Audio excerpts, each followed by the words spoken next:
Welcome back, ladies and gentlemen, with our main topic today. We are going today to shed light on old Cairo in Egypt, the historical Cairo, which is 1,000, more than 1,400 years old. The city of the 1,000 minarets, the city of Al-Azhar, the city which was registered or recorded in the on the list of the UNESCO heritage list in the year 1979. To shed more light on historical Cairo, we have the pleasure to host today in the breakfast show our dear guest, Ms. Asmaa Khatab, founder of Walk Like an Egyptian initiative. Good morning, Ms. Khatab. Well, Ms. Khatab, the old Cairo or the historical Cairo is very rich. It's 1,400 years old. So give us your insight. Where could we start? It's very rich. Where can we start? Actually, I would like to start telling the story about the name of Cairo. Yes. Because today, Cairo, for all of us Egyptians, anyone visiting Cairo, we love it, but sometimes we go crazy with the traffic and and it feels that we cannot defeat this city. And actually, this is coming from the name. Yes. It was named Al-Qahira in Arabic, meaning the conquerant or the dominant, by the Fatimid, as a good sign that this city is going to defeat its enemy. Originally, the name Cairo was given to the city by the Fatimid, but they wanted to name it El Mansuriya first of all, meaning the victorious. And there is a story, not historically proven, but like, you know, like stories, that while they were making the foundation of Cairo, they found that planet Mars was visible in the sky at that time. And the Fatimid used to believe a lot in the astronomy. Planet Mars was named for the Arab by Najm al-Qahir, the conquerant star. So they saw this is a good sign. We are seeing the conquerant star while we are making a new capital for Egypt. Not only capital for Egypt, but also capital for the new era about to start, the Fatimid rule. So they thought maybe Cairo would be the relevant name, or Al-Qahira. And starting that time, this was the name of the city. But it was not the first Islamic capital. We can talk about this, but the name stuck from the 10th century, from the Fatimid time, and it continued until today. It's Qahira, the conquerant, the city that we all love, full of treasures, but we cannot defeat it. Don't try. So, Ms. Khattab, can we consider that the old Cairo is an open museum? Yes, of course. And when you walk in the old part of the city, known sometimes by Islamic Cairo, known sometimes by Old Cairo, when it comes to the UNESCO list, it's known by Historic Cairo. It's a big area. It's stretched from where the Bab al-Futuh, or the area of Fatimid Cairo, the desert of the Mamluk, or the cemetery of Cairo, Ibn Tulun area. So the cemeteries are the borders of the old Cairo. Yes. The historical Cairo. Yes, so it's really broad, and it's full of treasure, hundreds. Like if you go through where the historic Cairo listed as a World Heritage Site by the UNESCO, you are going to find hundreds of monuments registered by the Ministry of Tourism and Antiquity. So it's of course historic Cairo in general, but more specifically the Mu'ayz Street is considered the biggest open-air museum for the Islamic monuments in the world. Actually, long ago it was the Mu'ayz Street was called the Great Street. Why was it called like this? It was called the Great Street because when the Fatimid... It encompasses a large number of monuments, of course. Yes, it has like many monuments in Mu'ayz Street, but also when the Fatimid built Cairo, Mu'ayz Street was the main street of Cairo. In the city. Yes, and later on when the Ayyubid or Salahuddin took over the rule, he opened the gates of Cairo to the Egyptians to live in, and it became, or it continued to be the main street of Cairo, but the city expanded. Not only where the gates are, so not only Fatimid Cairo, but it went like to the Citadel, to El Fustat. So the Great Street used to be like a main street for the parades of the Sultan. Any new Sultan will be nominated and will take over the rule. There will be a parade that will walk in El Mu'ayz Street. Any festivals, al-Mawkib for the cover of Parades. for the Kaaba. So any parades, it will pass by the Great Street. So this is why everyone was competing to build in Al-Moy Street. Or the extension of Al-Moy Street later on, either in Bab al-Wazir or in the Youssoufia. Yes. Ms. Khatab, why are the old Cairo or historical Cairo very near to all the Egyptians? And because, you know, people are living there and using, they are using the mosques there, they are still using the graves there. You know, it's not like the ancient Egyptians or the pharaonic monuments. You know, we are not using them, but of course they are our civilization. So could you give us your insight concerning this? People are still living beside the monuments, the Islamic monuments. Because this was the center of the city. Maybe let's go through like the quickly go through the evolution of the city, where Cairo, or what was known by other names before Cairo, and where people used to live, and how the architectural development of the city started. The Islamic period started in Egypt in the 7th century with Amr ibn al-As. Before that, we had the Roman or the Byzantine era. The capital of Egypt during the Greek-Roman era was Alexandria.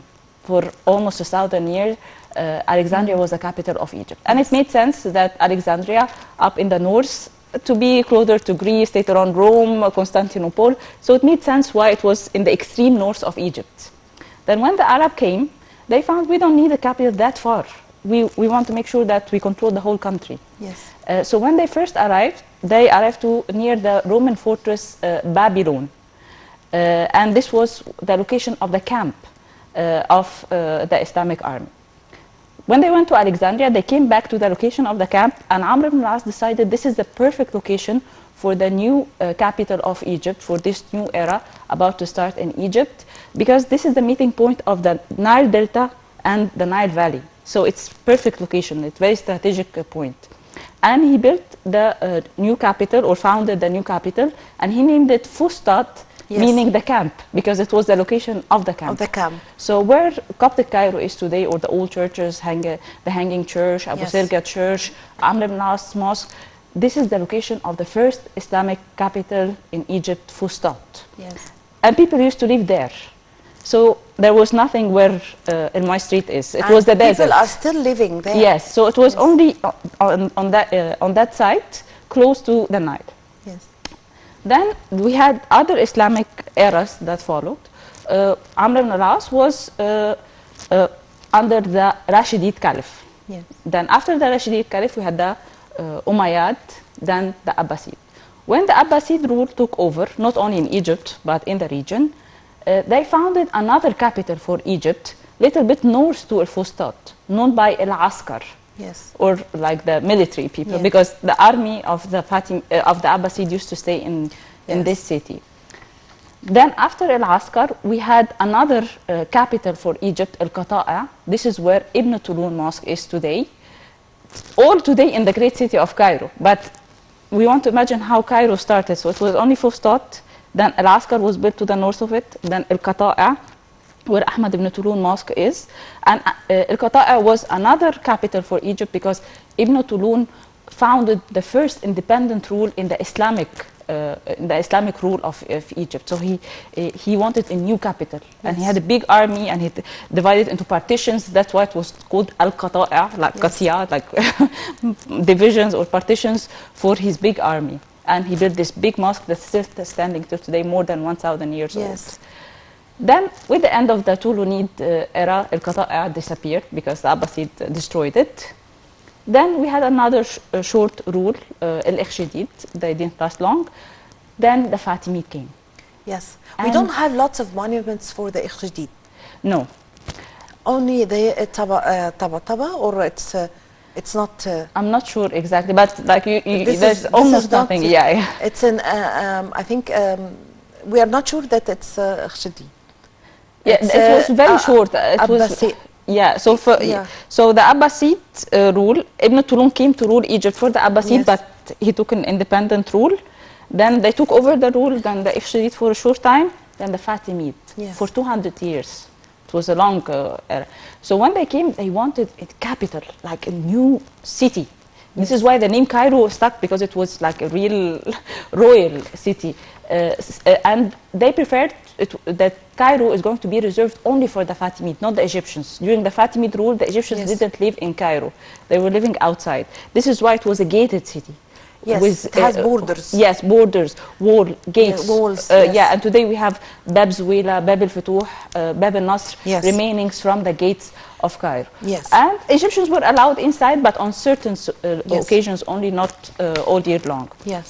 So when Salah ad-Din took over after the Fatimid, he opened the gates of Cairo to the But Egyptians. Salah ad-Din who have ordered the Karakosh ruler to build the borders or the walls of Cairo, This is another walls. and to build the citadel. Exactly. So there was the walls of Cairo Yes. that were built by the Fatimid. But when Salah ad-Din took over, he opened the gates of Cairo, like the Fatimid Cairo, to the Yes. Egyptians. And it was during wartime. He wanted to make sure that everybody's safe. So he ordered the building of this wall where we have now part of it Yes. in Al-Azhar Park, the Yes. Ayyubid wall. And his project was to surround all Cairo and Cairo. Fustat in one big city, and on the top of it, the citadel. Yes. So it would Would serve as as a protection. So this is how gradually the city expanded from Cairo to Fustat. Yes. And people started to live there.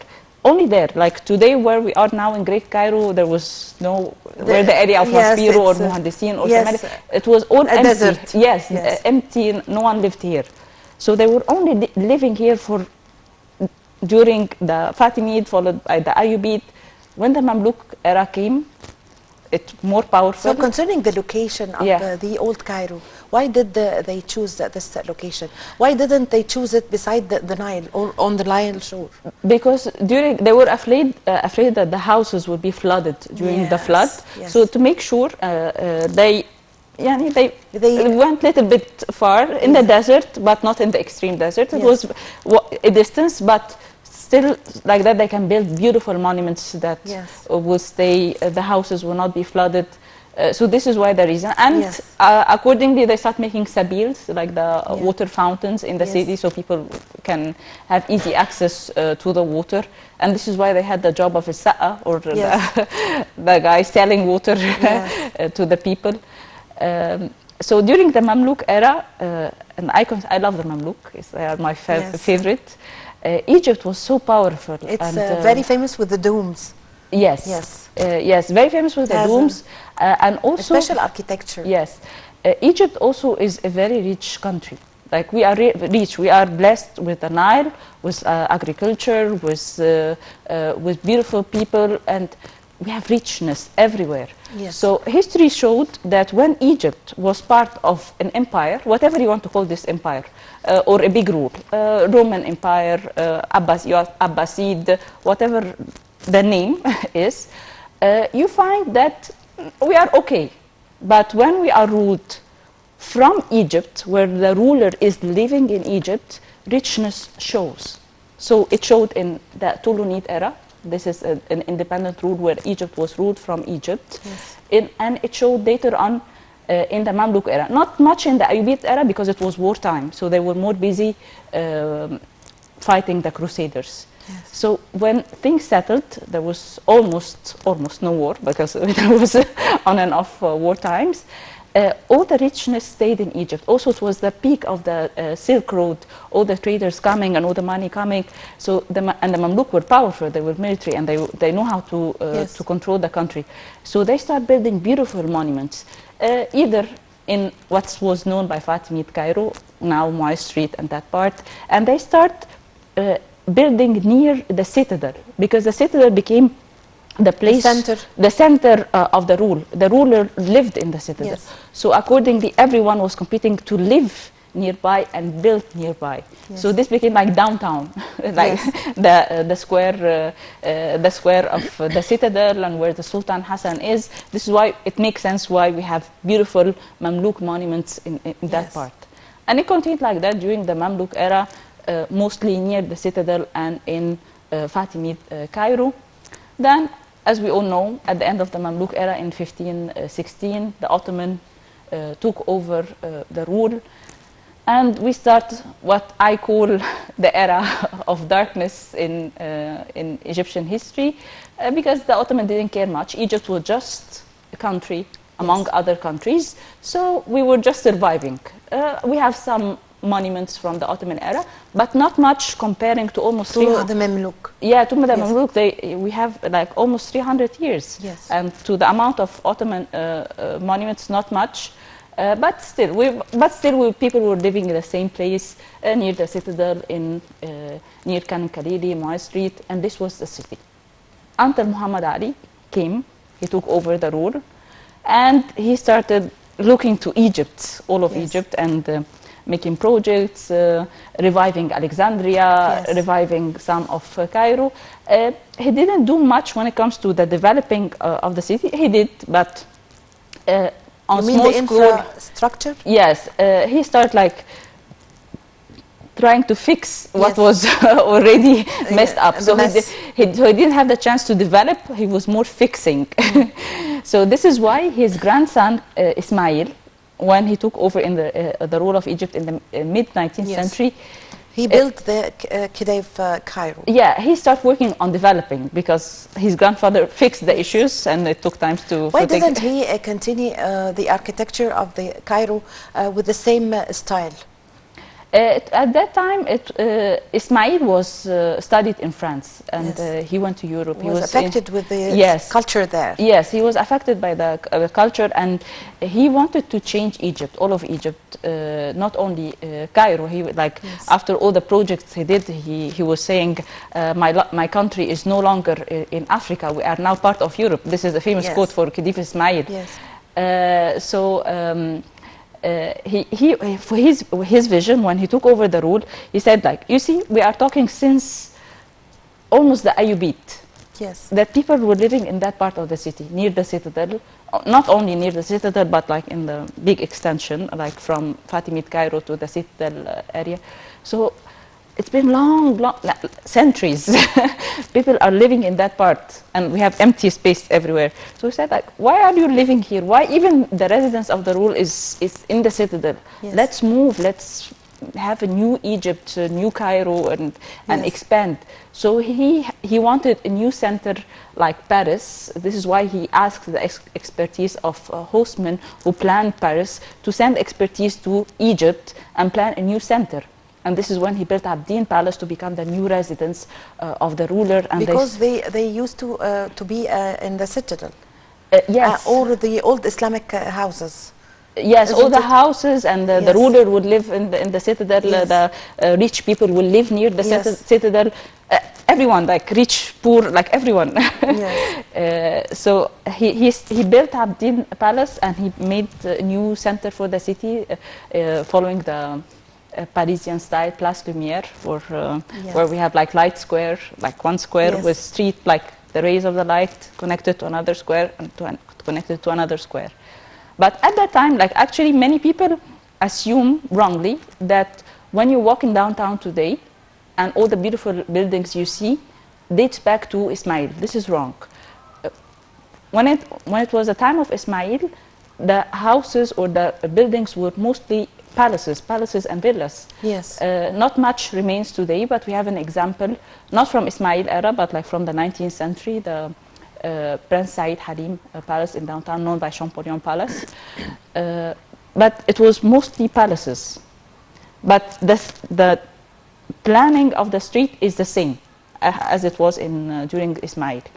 Then by the early 20th century, rich people, very rich people who moved from the citadel and lived in downtown, they found that upper middle class want to live beside them in downtown. So they start gradually living near the old Cairo, and they went to downtown.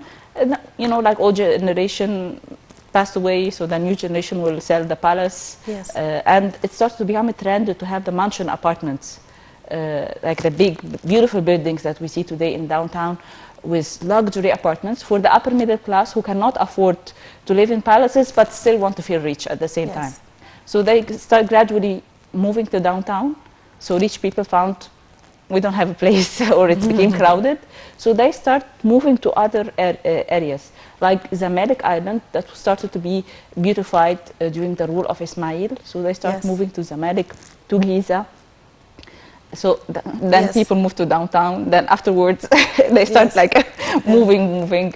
So this is how. So gradually, people started to move from the center or the historical the historic Cairo. But for long, until recently, like when you read Naguib Mahfouz novels, you can find that in the old, like the first generations in the novels, everyone lived beside each other, like the rich, the upper middle class, the lower class, everyone lived together.